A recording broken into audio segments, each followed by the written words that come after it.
ప్రయత్నం చేస్తుంది. అందుకు నిదర్శనమే ఉత్తరప్రదేశ్, ఉత్తరాఖండ్ ప్రభుత్వాలు విధించినటువంటి నిబంధనల మాట మీకు మనవి చేస్తా ఉన్నాను. ప్రజల మధ్య పరస్పర విశ్వాసం, సోదరతృత్వాన్ని పెంచాల్సినటువంటి ప్రభుత్వాలు, ముఖ్యంగా బీజేపీ రాష్ట్ర ప్రభుత్వాలు ప్రజల మధ్య చిచ్చు పెట్టే ప్రయత్నం చేయటాన్ని తెలంగాణ ప్రదేశ్ కాంగ్రెస్ కమిటీ తీవ్రంగా ఖండిస్తుందన్న మాట కూడా మనం చేస్తా ఉన్నాం. ఈ రోజు నుండి అంటే జూలై 22 నుంచి ఆగస్టు 2 వరకు హరిద్వార్ నుండి, వారణాసి నుండి ఈ రాష్ట్రాల ప్రజలు వేలాది సంఖ్యలో వచ్చి గంగా జలాన్ని స్వీకరించి కాలి నడకన వాళ్ళ ప్రాంతాలకు పోవడం జరుగుతుంది. అక్కడ ఈ పవిత్రమైన ఈ గంగా జలాలతో వారి ప్రాంతాల్లో ఉన్నటువంటి శైవ మందిరాల్లో శివుడికి అభిషేకం చేయటం జరుగుతుందన్న మాట మీకు మనవి చేస్తా ఉంటాను. ఈ కావడి యాత్ర ఈ రకంగా అంటే మనకనేది కావడి యాత్ర అంటే ఏందో అనేది ఒకటి సంశయం ఉంటుంది. కాబట్టి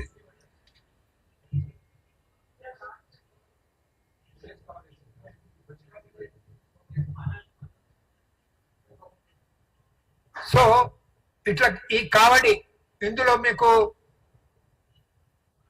బిందెలు కనబడుతున్నాయి.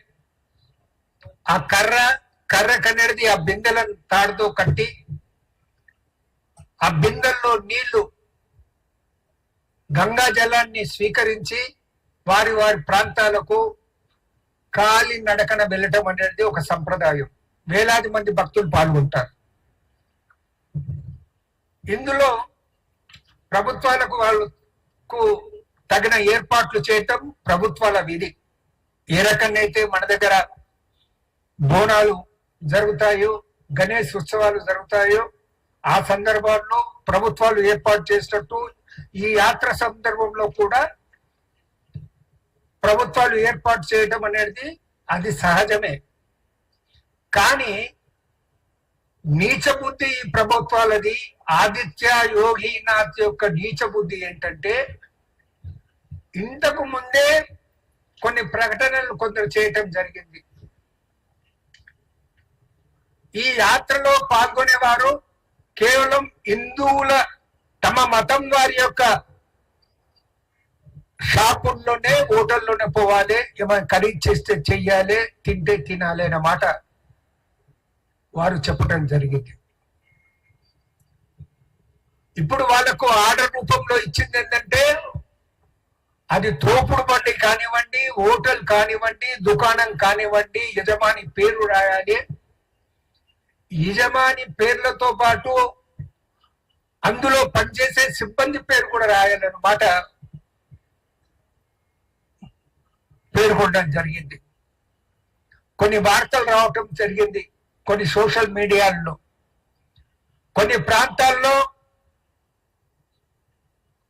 ఒక షాప్ లో కొందరు అన్య మతస్థులు అనేది సిబ్బంది కొన్ని సంవత్సరాలుగా పనిచేస్తున్నా గాని ఈ యాత్ర సమయం వరకు వారిని అనేది ఆ షాపుల్లో నుంచి తొలగించడం జరిగింది. ఇది ఈ ఆర్డర్ యొక్క పర్యవసనంగా జరిగిందన్న మాట కూడా మీ దృష్టికి తీసుకొస్తా ఉన్నా.